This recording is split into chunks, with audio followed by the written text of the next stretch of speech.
Hey guys, today on Riding with Marshall, we are riding, what is this? Does anybody know? Anybody know what this is? It's a used Royal Enfield. In fact, at this point in time, I'm not even sure of the year. And I forgot to ask. 2016, 2017? I don't know. I'm at Interstate Honda, and they've just lost electricity, and it's been out for some time. And they're letting me take it out, but they are closing up. So I need to do this quickly. So what do we have here? We have a single thumper cylinder, 411 cc's. It puts out, I think, 24.7 horsepower. And the torque, if I recall, is even less. The torque is like 20. Every word of what you just said was wrong.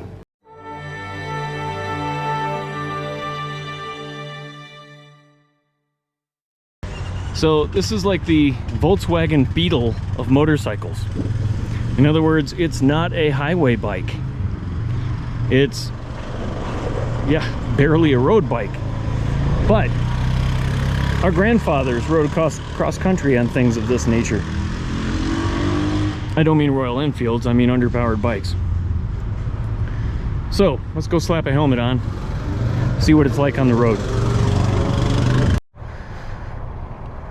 All right, we have a key, we have a clutch, lights, turn signals. What is this, a choke? Don't tell me that's a choke. I don't know what that is. We're gonna leave it alone. Auxiliary lights, that was an add-on. Kickstand is up. Power's on. And we didn't start. We'll give it a little gas, half a tank. The thing doesn't even want to run. Look at that, it doesn't even want to run.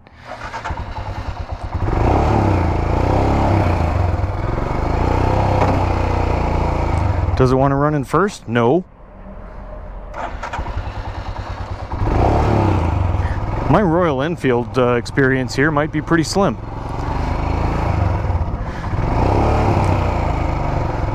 It won't stay running long enough to try the brakes. Let's try the rear brake. Oh, we're running. It just doesn't sound like it. A single cylinder doesn't make much noise. Okay, rear brake, good. Front brake, loads of dive. Check out that dive. Now, that's great dive if you're riding over baby heads in a rocky path. That's not good dive if you're on an interstate, which we won't be. Whoa, clutch release is like right there, which I usually enjoy. The road's closed and I still got a truck coming out.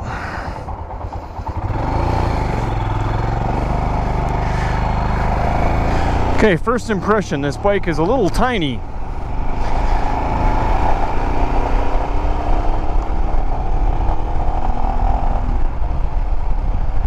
Yep, we're out of first gear at 30 miles an hour pretty much.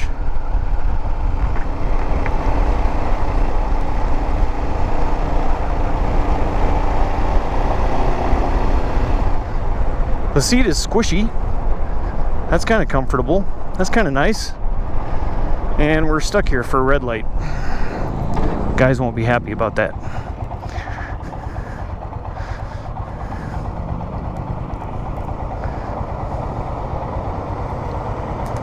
So who is this bike for? Well, it's for anybody with a lot of dirt. It's for anybody with no intention of going fast anywhere, because 25 horsepower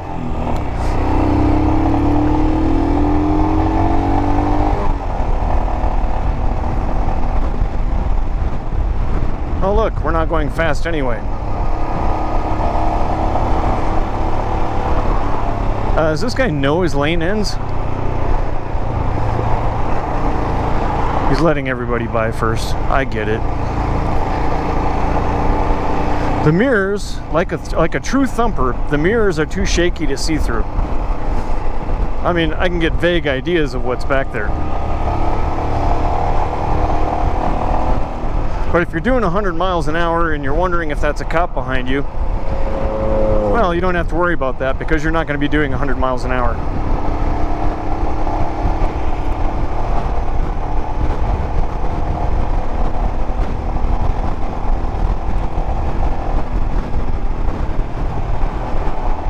Now, unlike most low-cost bikes,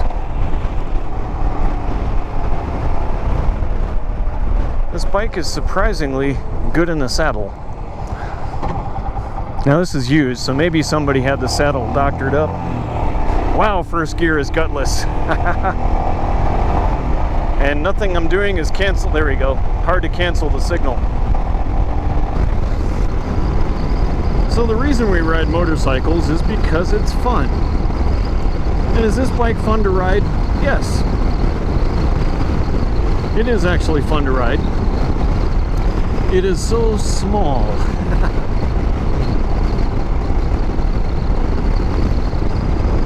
It reminds me of my old DT-175. That too was a single cylinder. I'm gonna have to look up that horsepower because I'm guessing that this 411 cc's engine is so tamed down that it doesn't really have much more horsepower than my DT-175 did back in 1985.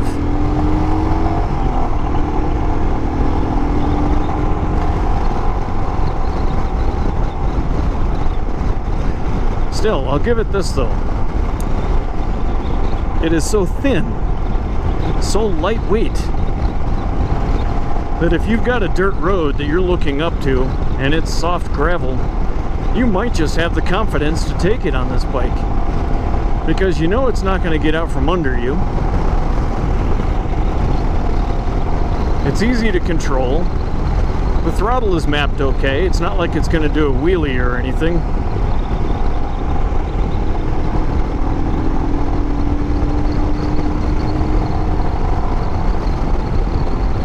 We'll find out what its top speed is up here because I'm actually going to take it on the interstate because they closed my frontage road.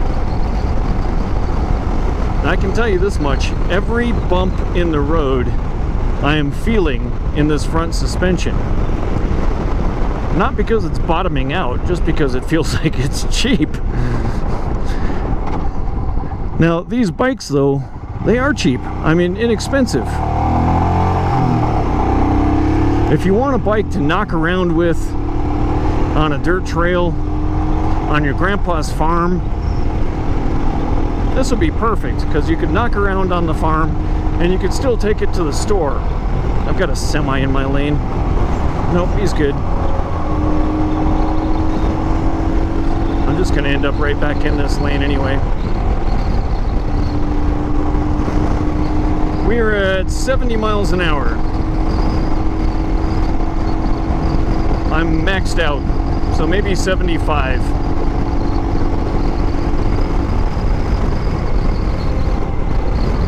The front brake is decent. Just downshifted to fourth. We only have 5 gears, so 70 was it, folks. If you're going to do any all-day cruising, it'll be at 70 or less. There you go, Royal Enfield on the interstate. Would I do it again? Yeah, actually. Especially if the interstate was only moving at 65, which under a construction zone they usually are.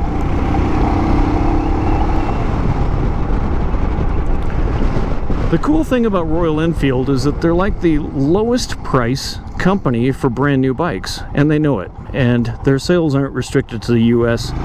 It's not the US market that they're primarily after. These things are all over Europe and all over the Himalayas. It's not just the name. They were actually designed, tested, and ridden throughout the Himalayas. They get really good gas economy as far as I know. They do have some computer bit down here, tells you what the temperature is. It thinks it's 105 degrees. It really is not. We're sitting at about 88 degrees, so once again, here's a European computer that's a bit off, but this is fun. If I had a backyard big enough, I would totally buy this bike.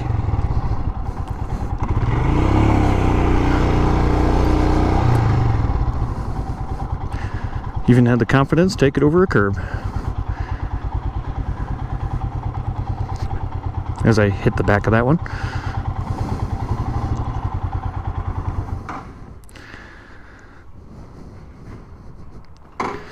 Yes, this is Interstate Honda with all the bikes put away. Say hi, guys. These guys get to call it an early weekend. This is Labor Day weekend. The power outage has pretty much killed any sales in the store. So I guess I can't write this bike up. And that's okay, because I wasn't going to. Fun little bike, though. So, would I buy a Royal Enfield Himalayan? Yeah, if I had a big enough backyard and a good place to ride it that didn't involve long tours on the interstate to get to work in the morning. Yeah, the price is right, and they are a fun bike, and that's all that's really important, is it a fun bike? Now, I don't know all the answers on the Royal Enfield Himalayan. If you do have questions, I think you should ask Jess at her two wheels, because she owns one. I don't. I just took this for a spin. Thanks for watching.